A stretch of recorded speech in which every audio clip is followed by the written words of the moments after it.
And something extremely weird that I figured out about this phone is that if you open up the SIM tray right here,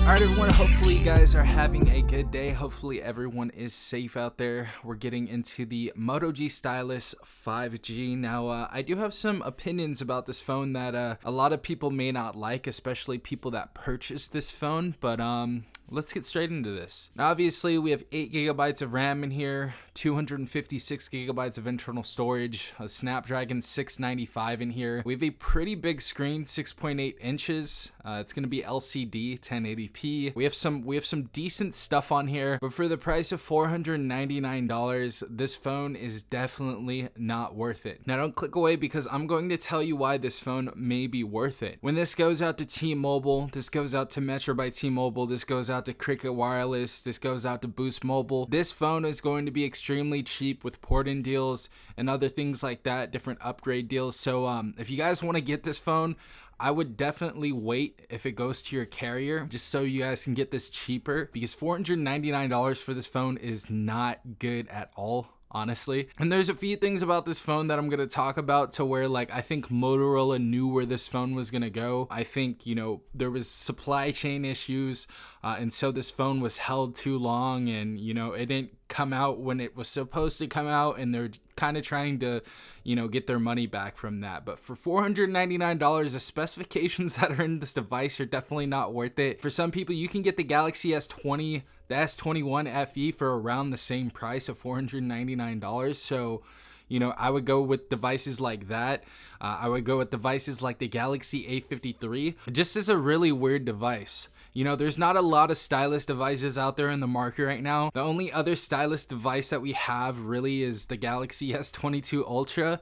And, you know, I know there are other stylus devices in Europe and in Asia and stuff like that, but they don't have the bands that are necessary to use 5G in the United States over here. Honestly, I could not recommend this phone buying it outright for $500. I know there are going to be some people that are going to be fine with this device for $500, but in my opinion, I would go with something else. Honestly, if you really need a stylus, go with the Moto G Stylus 5G because this is the cheapest one, but I wouldn't spend my hard-earned money on this device for $500, honestly. Now, there are some other reasons to pick up this phone. Honestly, if you do want to pick up this phone, if you just really want this phone, if you don't need to upgrade straight away, I would wait 6 months because Motorola devices usually drop down in value pretty easy. So I would definitely wait till, you know, Best Buy has some specials or Walmart has some specials or something. A couple weird things about this phone really quick. As you guys see, we have this wallpaper on here, and it's kind of like hiding the fact that we have a huge notch at the bottom of this phone. This was one thing that I didn't like.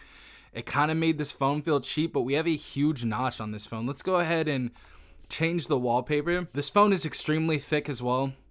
I do not like the body of this device. It feels premium, it feels heavy, but the thickness of this device is something that I really don't like. I do not like that at all. I think it is a bit goofy, but as you guys see, if we put some random wallpaper on here, the huge bar at the bottom is not hidden anymore. Another device that just came out as well around the same time is the OnePlus Nord N20 5G. And this literally has most of the stuff that this device has. It also has the same exact processor of this device, and it's $200 less. So I don't know what's really going on right here, Motorola. Motorola definitely dropped the ball right here. I feel like Samsung really needs to get in with a new device that's around $400, $450 like the Galaxy A53 and add a stylus, because Moto G Stylus 5G 2022 is really not the stuff if you guys are going to buy this outright.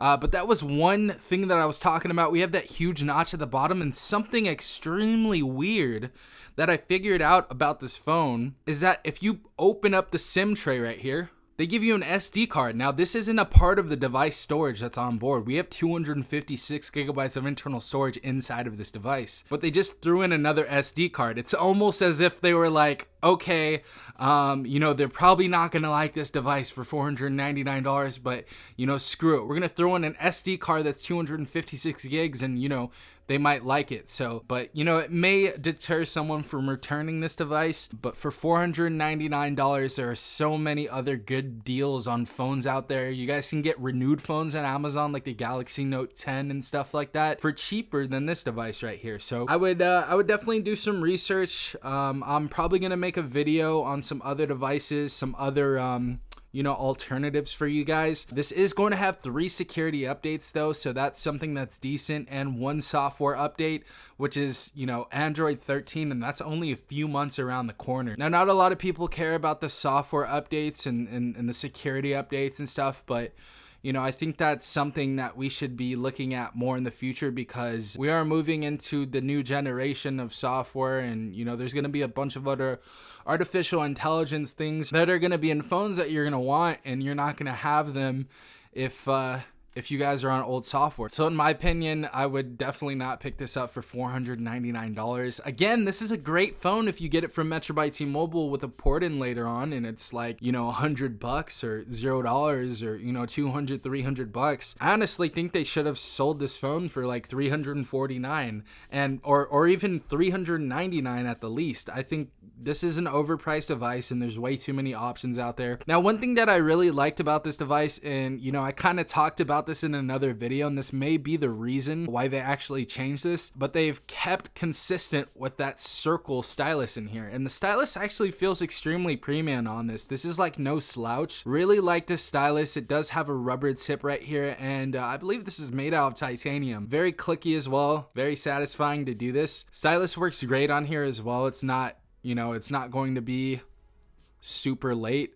Very, very accurate stylus. So I feel like for a few people, this is going to be fine for them. They're not going to care about the software updates. They don't care about that other stuff. But for me, that is something that I want to have in a phone, and I want you guys to have in a phone as well. I don't want you guys to get something that, you know, doesn't support apps in a couple years or 3 years or something. I want you to get a solid device that you guys can, you know, rely on. So Moto G Stylus 5G 24 hours later. Obviously, we're going to do the full review on this device. I don't think this device is worth the $499 price tag. However, if someone wants to get this device, they may enjoy it. Obviously, you have the choice of returning it. And if you guys do have Metro, Boost, or Cricket, this is probably going to those carriers. I would definitely wait for some sort of deal, either from like Best Buy or Amazon or any of those carriers. But yeah, guys, that is just my opinion. I want to know your opinion in the comments section down below. I know there was someone who commented on my video yesterday of my unboxing, and they said they absolutely love the phone. So I'm sure there's going to be a lot of people that are mad at my decision or opinion about this phone. But we're going to pop a sim inside of here, and we're going to see how this works for the next few weeks, and I'll give you my final and definitive review on this. But yeah, guys, hopefully this video gave you value. Hopefully it taught you something. This has been Stefan from TechRight. Peace out, Tech Gang.